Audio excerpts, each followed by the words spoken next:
అసలు ఇంతకీ మోహం అంటే ఏమిటి? ఇది బాగా తెలుసుకోవాలి. మోహం అంటే ఈ జగత్తు సత్యమని అనుకోవటం, ఈ జగత్తులో ఉన్నటువంటి వస్తువులన్నీ నిత్యము అని అనుకోవటం, నేను దేహాన్ని అని అనుకోవటం, భగవంతుడు నాకన్నా వేరుగా ఉన్నాడు అని అనుకోవటం, ఈ జగత్తులో ఉన్నటువంటి వస్తువులు విషయాలు భోగాల వల్ల నేను నిజమైనటువంటి సుఖాన్ని శాశ్వతమైనటువంటి సుఖాన్ని పొందగలను అని అనుకోవటం. ఈ 5 లక్షణాలు కూడా మన మోహానికి గుర్తులు అన్నమాట. మనం అజ్ఞానంలో ఉన్నామనటానికి గుర్తులు అన్నమాట. దీన్ని బట్టి మీరు జాగ్రత్తగా అవగాహన చేసుకోండి. ఒక సామాన్య మానవుడి సంగతి వదిలేస్తే ఆత్మజ్ఞానాన్ని అందుకున్నటువంటి మన సంగతి ఆలోచించండి. ఈ జగత్తు సత్యమని అనుకుంటున్నామా అనుకోవటం లేదా? అనుకుంటే మనం మోహంలో ఉన్నట్టు. ఈ జగత్తులో ఉన్నటువంటి వస్తువులు నిత్యమని అనుకుంటున్నామా అనుకోవటం లేదా? అనుకోబట్టి కదా వాటి కోసం పరుగులు తీస్తూ ఉంది. వాటి కోసం ఎన్ని రకాలైనటువంటి అన్యాయాలు అకృత్యాలైనా చేస్తుంది. వాటి కోసం ఎంత త్యాగమైనా చేస్తూ ఉన్నది. కాబట్టి జగత్తు సత్యమని అనుకుంటున్నాం, జగత్తులో ఉన్నటువంటి వస్తువులు నిత్యమని అనుకుంటున్నాం. ఇక మూడవది నేను దేహాన్ని అని అనుకోవటం కూడా మోహం. మరి మనం దేహాన్ని అని అనుకుంటున్నామా అనుకోవటం లేదా? రోజంతా అదే అనుకుంటున్నాం. ఒకవేళ ఇక్కడ కనుక నేను అడిగితే మాత్రం నేను ఆత్మని అంటారు, కానీ మామూలుగా మాత్రం నేను ఆత్మనని అనుకోరు.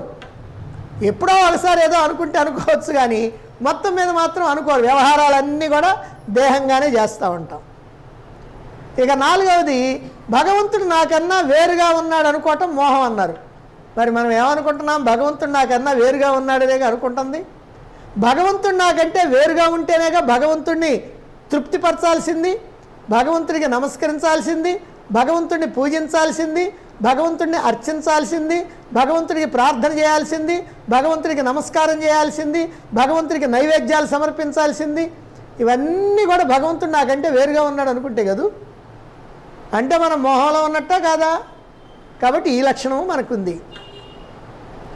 ఇక ఐదవది ఏమిటనంటే ఈ జగత్తులో ఉన్నటువంటి వస్తువులు విషయాలు భోగాలు ఏవైతే ఉన్నాయో వాటి ద్వారా నిజమైనటువంటి సుఖాన్ని పొందగలను అని అనుకోవటం. అలా అనుకోబట్టే వాటి కోసం పరుగులు తీస్తూ ఉన్నాం. కాబట్టి ఈ 5 విషయాలు కూడా సాధారణంగా మనలో ఉన్నటువంటి లక్షణాలు. అంటే మనం మోహంలో ఉన్నట్టు. మనం మోహంలో లేము అని అనుకోవాలంటే, లేవు అని తెలుసుకోవాలంటే కనీసం నేను ఆత్మని అనేటువంటి భావనలో ఉండాలి.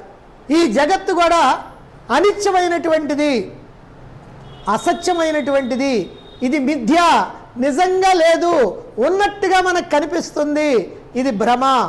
గారడివాడు కూడా లేని వస్తువుని ఉన్నట్టుగా చూపిస్తాడు. ఉన్నదని అనుకుంటాం, కానీ అక్కడ లేదు, వస్తువు లేదు. అదే ప్రకారంగా భగవంతుడు కూడా ఓ పెద్ద గారడివాడు. అందుకని ఆయన కూడా ఏం చేస్తున్నాడంటే లేనటువంటి ప్రపంచాన్ని ఉన్నట్టుగా మనకు చూపిస్తూ ఉంటే మనం ఉన్నదని అనుకుంటున్నాం, దానికోసం దాంట్లో మనం ప్రవేశిస్తూ ఉన్నాం. కాబట్టి ఈ ప్రకారంగా మోహం అనేటువంటి దాంట్లో మనం ఉన్నామా లేమా అనేటువంటి విషయాన్ని జాగ్రత్తగా మనం పరిశీలన చేసుకోవాలి. మరి అయితే మోహంలో మనం ఉన్నామనుకోండి, ఎల్లప్పుడూ కూడా మోహంలోనే ఉందామా? అజ్ఞానంలో ఉన్నామనుకోండి, ఎప్పుడూ అజ్ఞానంలోనే ఉందామా? కాదు. ఈ అజ్ఞానాన్ని, ఈ మోహాన్ని, ఈ భ్రమని మనం తొలగించుకోవాలి. మరైతే ఈ భ్రమను తొలగించుకోవాలంటే మనకున్నటువంటి మార్గం ఏమిటి? ఈ భ్రమని కనుక మనం తొలగించుకోవాలి అని అంటే ఆత్మజ్ఞానాన్ని పొందటం ఒక్కటే ఏకైక ఉపాయం.